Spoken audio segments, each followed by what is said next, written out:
मैं हूं सुदेश। चलिए आज के ताजे खबरों को जानते हैं।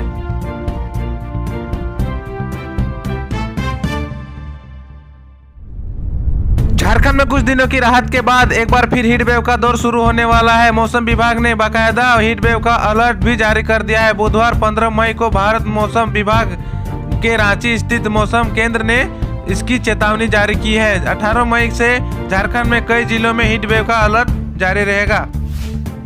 गांडे विधानसभा उपचुनाव की प्रत्याशी कल्पना सोरेन की सभा बुधवार की शाम गांडे के प्रतापपुर स्कूल मैदान में हुई। श्रीमती सोरेन ने कहा कि 2019 में हेमंत सोरेन को नेतृत्व का मौका मिला तो हर वर्ग के लोगों के साथ विकास की कथा लिखनी शुरू की। सार्वजनिक पेंशन व आवास योजना शुरू की। कोरोना काल में बाहर के मजदूरों को बस, ट्रेन, हवाई जहाज से घर वापसी कराई। भाजपा झारखंड के विकास को बचा नहीं पाई और 8.5 करोड़ जमीन के मामले में हेमंत सोरेन को फंसाया। कहा कि केंद्र सरकार ने 10 वर्षों में कुछ नहीं किया। बिहार के पूर्व मुख्यमंत्री और आरजेडी नेता तेजस्वी यादव ने बुधवार को गिरिडीह जिले के बेंगाबाद में एक चुनावी जनसभा को संबोधित किया। इस दौरान उन्होंने पीएम मोदी और एनडीए सरकार पर जोरदार हमला किया। तेजस्वी यादव ने कहा कि केंद्र सरकार अग्निवीर योजनाओं को 4 साल में रिटायर कर रही है और दूसरी तरफ पीएम मोदी 75 साल की उम्र में अपने लिए और 5 साल की नौकरी मांग रहे हैं। इस बार उन्हें जनता बेड रेस्ट पर भेज देगी। असम के मुख्यमंत्री हिमंत बिस्वा शर्मा ने कहा कि कोई संदेह नहीं है कि 400 से ज्यादा सीटें इसके साथ नरेंद्र मोदी पूर्ण भारत के प्रधानमंत्री बनेंगे। राहुल बाबा सपना देख रहे हैं कि एनडीए को 400 सीटें नहीं मिले, पर असली खेला तो 400 सीटें पार होने से ही शुरू होगा। 300 पार में ही राम मंदिर निर्माण और कश्मीर में धारा 370 हटाने के सहित कई महत्वपूर्ण कार्य। अगर 400 पार हुआ तो कृष्ण जन्मभूमि, ज्ञानवापी के मंदिर और पाक अधिकृत कश्मीर का विलय जैसा काम भी होंगे। श्री शर्मा बुधवार को हजारीबाग के प्रत्याशी मनीष जायसवाल के पक्ष में रजरप्पा में चुनावी सभा को संबोधित कर रहे थे।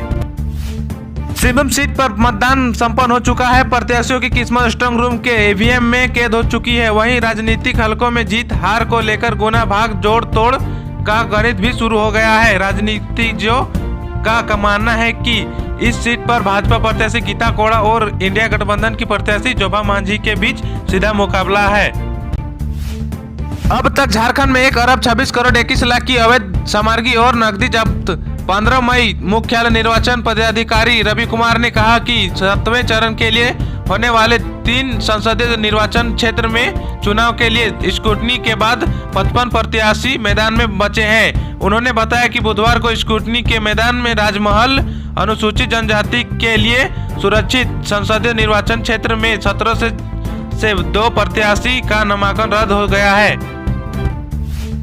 अग्निशमन वाहन की सेवा लेने वाले को देने होंगे 5,000 रुपए शुल्क। अग्निशमन सेवा विभाग की ओर से अग्निशमन वाहनों दलों की प्रतिनियुक्ति विभिन्न स्थलों व प्रतिष्ठानों में अग्नि सुरक्षा एवं बचाव कार्य के आदेश के आलोचन में नए सिरे में शुल्क वसूली निर्धारित किया गया। आलमगीर आलम के स्पीकर रहते विधानसभा में अवैध नियुक्ति का खेला हुआ। वह 3 वर्षों तक स्पीकर रहे और अलग अलग पदों पर 324 नियुक्ति हुई। सारे के सारे पद नेता के सगे संबंधी और पूर्वी पुत्रों की बांट दी गई थी।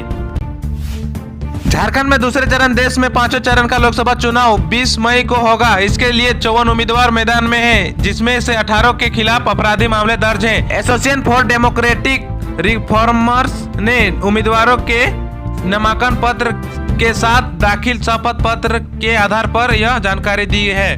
दूसरे चरण में चतरा, कोडरमा व हजारीबाग में वोट होंगे। झारखंड सरकार के ग्रामीण विकास मंत्री आलमगीर आलम को ईडी ने 2 दिनों की पूछताछ के बाद कल गिरफ्तार कर लिया। 14 मई को उनसे 9 घंटे एजेंसी ने सवाल जवाब किए। कल 7 घंटे की पूछताछ के बाद उन्हें अरेस्ट कर लिया गया। उसके पीएस संजीव लाल के नौकर के घर पिछले दिनों 37 करोड़ रुपए केस मिले थे। मामला स्टेट कमिश्नर घोटाले में मनी लॉन्ड्रिंग का है।